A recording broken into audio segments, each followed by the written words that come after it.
Assalamualaikum warahmatullahi wabarakatuh.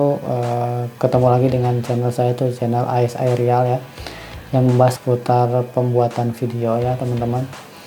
Nah, mudah-mudahan teman-teman selalu sehat di awal tahun 2023 ini ya. Kita diberikan rezeki yang lancar dan kesehatan yang setiap harinya itu membuat kita semangat dalam melakukan segala aktivitas apapun ya.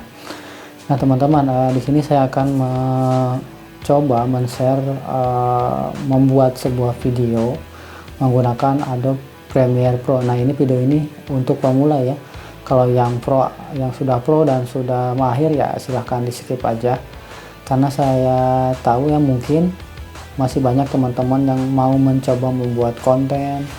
Nah menggunakan software apa gitu ya. Nah di sini saya akan membahasnya menggunakan software Adobe Premiere Pro ya. Yang saya gunakan itu Adobe Premiere Pro 2020 teman-teman. Kita lanjut aja ke cara pengoperasian di Adobe Premiere Pro.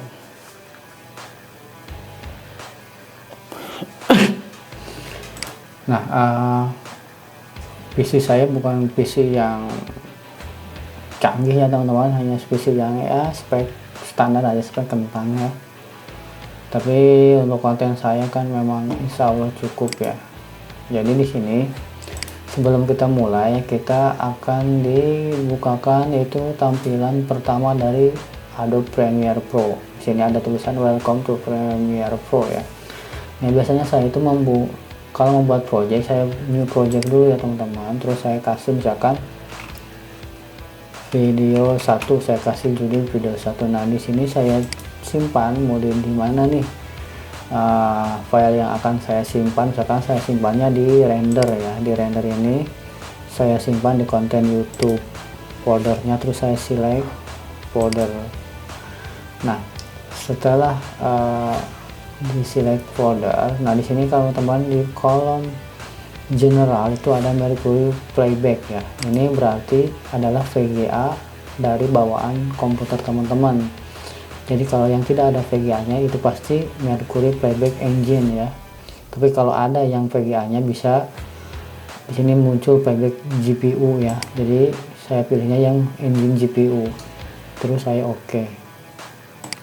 Nah, ketika sudah tampil di tampilan new project, nah di depan saya ini belum muncul monitornya atau program, itu ada tulisan no sequence, berarti saya harus membuat sequence dulu. Gimana buatnya? Di sini nih di file, terus saya klik new.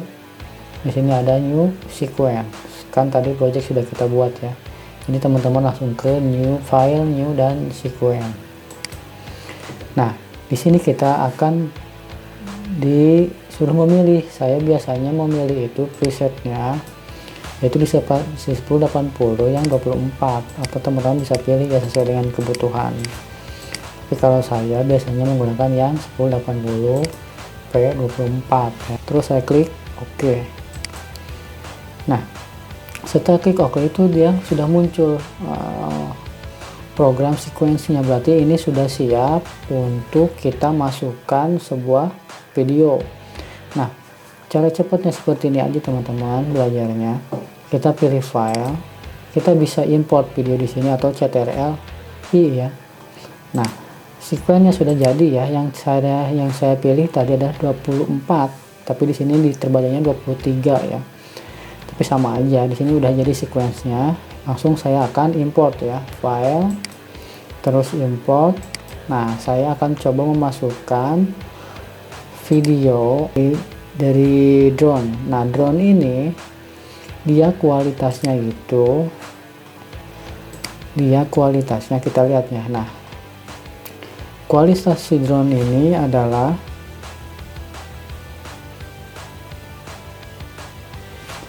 kita lihat kualitasnya benar nggak dia sesuai dengan 1080 fps. Nah kalau kita lihat di properties, di detail, nah kita lihat ya. Nah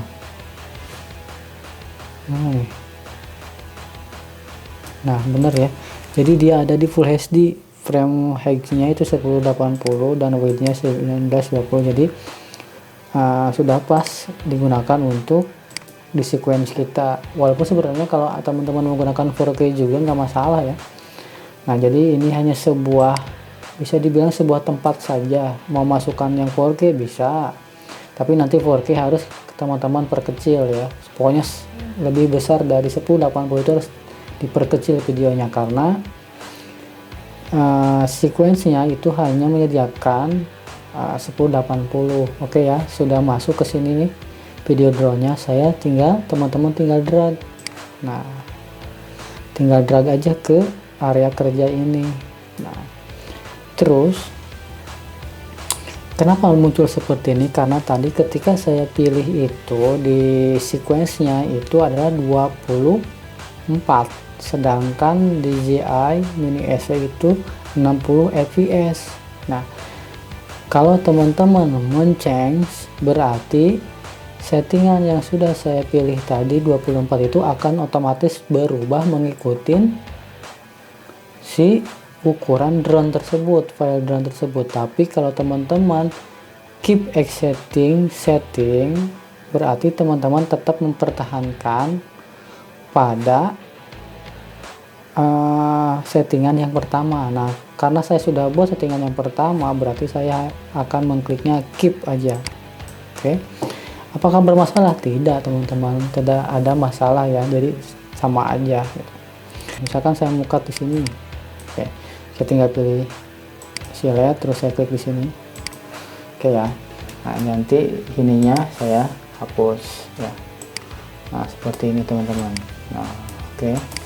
Misalkan saya udah bagus nih videonya, udah bagus ya, ternyata ini udah bagus. Nah, teman-teman kalau mau masukkan video yang kedua juga boleh, tinggal di import lagi di sini, bisa di file import ya, atau di sini klik kanan import ya.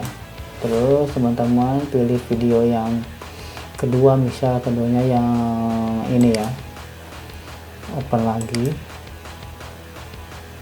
Nah, terus tinggal drag lagi ke sini. Nah, di sini kita lihat kita sudah ada 2 video ya, terus kita cut lagi. Nah, kita cut. Nah, anggaplah ini teman-teman sudah sesuai nih.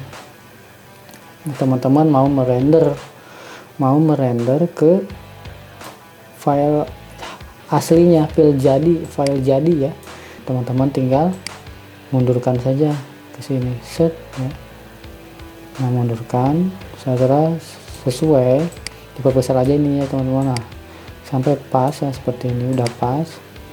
Teman-teman tinggal klik mark in. Nah, berarti tandanya ini sudah kita tandai. Terus kita ke paling akhir video sini. Paling akhir video, teman-teman tinggal tekan lagi mark out. Nah, setelah sudah beres, nah kita akan membuat sebuah proses rendering ya. Seperti apa rendering? Nah, kita klik file, terus import ya. Bukan import, export. Tadi kan kita ngambil jadi import. Sekarang kita mau membuat sebuah file jadinya, kita pilih export. Setelah pilih di file, terus export, terus media. Nah, kita tunggu teman-teman. Nah, setelah muncul di sini ada tulisan output. Nah, teman-teman di sini kita fokus ke format. Di format ini, nah teman-teman bisa pilih formatnya apa. Nah, yang paling aman itu adalah H264 biasanya. Maka pilih aja 264 karena lebih ringan ya. Terus kita di outputnya kita klik, kita ganti nama, misalkan tes 1. Kita simpan di mana? Kita simpan di folder render aja ya, di folder render kita simpan. Terus kita save ya. Ketika kita save, kita ekspor. Nah, kalau sudah seperti ini, kita tinggal tunggu saja teman-teman, dia akan merender supaya video kita yang tadi kita edit itu sudah bisa dipublish di sosmed-sosmed yang kita punya atau teman-teman punya ya.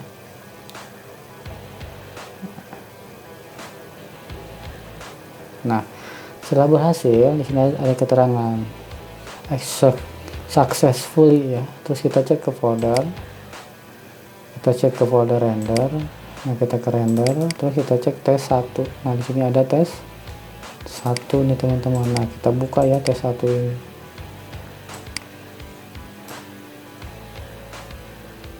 Nah, sudah jadi. Nah, sekarang teman-teman tinggal upload ke YouTube, Instagram. Nah, teman-teman, jadi seperti itu aja proses pembuatan atau mengerjakan video saya yang biasanya saya lakukan ya. Walaupun sebenarnya masih banyak lagi teman-teman, itu tadi ada cara sederhananya. Walaupun nanti di sana ada color grading ya, ada menambahkan efek teks, terus menambahkan efek-efek yang lain di Premiere Pro, masih banyak. Cuman yang saya akan bahas hari ini hanya pengeditan cepat aja. Ketika teman-teman, walaupun teman-teman belum bisa, tapi ketika mengikuti cara saya yang tadi, pengerjaan project di Premiere Pro, dan mudah-mudahan video yang saya barusan itu bermanfaat buat teman-teman yang baru mau membuat konten untuk kebutuhan digitalnya ya. Jadi itu saja, sekian dari saya, dari channel saya AS Aerial ya. Oke, terima kasih teman-teman. Wassalamualaikum warahmatullahi wabarakatuh.